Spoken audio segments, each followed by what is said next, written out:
Révélation de Jésus-Christ. Comme Moïse en Égypte, les croyants se montrent chaque jour fermes dans la foi et servent Christ comme s'ils le voyaient. Hébreux 11, 27. Christ a cependant fait grâce à certains de ses disciples en se révélant à eux dans sa gloire céleste. Le témoignage de ses disciples vient tous les jours au secours de mon incrédulité. Marc 9, 24, parce que je suis un homme de peu de foi. Je m'explique. Christ s'est montré à Étienne quand ses ennemis lapidaient Étienne parce qu'il leur avait dit que Christ était le sauveur que l'Éternel avait destiné par son sang à être le sacrifice qui devait effacer les péchés de ceux qui croiraient en lui. Romains 3, 25. Il est écrit, en entendant ces paroles, ils étaient furieux dans leur cœur et ils grinçaient des dents contre lui. Mais Étienne, rempli du Saint-Esprit et fixant les regards vers le ciel, vit la gloire de Dieu et Jésus debout à la droite de Dieu.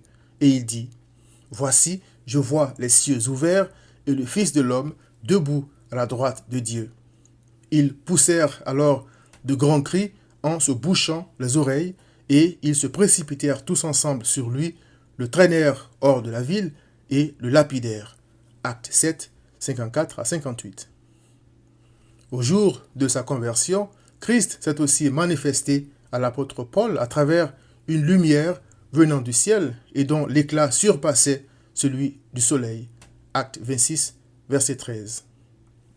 Paul a aussi écrit « Je connais un homme en Christ », c'est-à-dire Paul lui-même, qui fut, il y a 14 ans, ravi jusqu'au 3e ciel. Et je sais que cet homme fut enlevé dans le paradis et qu'il entendit des paroles ineffables qu'il n'est pas permis à un homme d'exprimer. 2 Corinthiens 12, 2 à 4. Saul de Tarse, devenu l'apôtre Paul, était parmi ceux-là même qui avaient lapidé Étienne. Acte 7, 58. Quand un homme comme lui témoigne du paradis de Christ, confirmant ainsi ce que Étienne avait vu avant de mourir, son témoignage n'est-il pas à prendre au sérieux? L'apôtre Jean a aussi rendu compte d'une vision en disant « Je fus ravi en esprit au jour du Seigneur. Je me retournai pour connaître quelle était la voix qui me parlait. Quand je le vis, je tombai à ses pieds comme mort. Il posa sur moi sa main droite en disant « Ne crains point, je suis le premier et le dernier et le vivant. J'étais mort et voici, je suis vivant au siècle des siècles. » Apocalypse 1, 17 à 18. Tous ces témoignages existent pour nous pousser à nous repentir et à croire en Christ pour le pardon de nos péchés.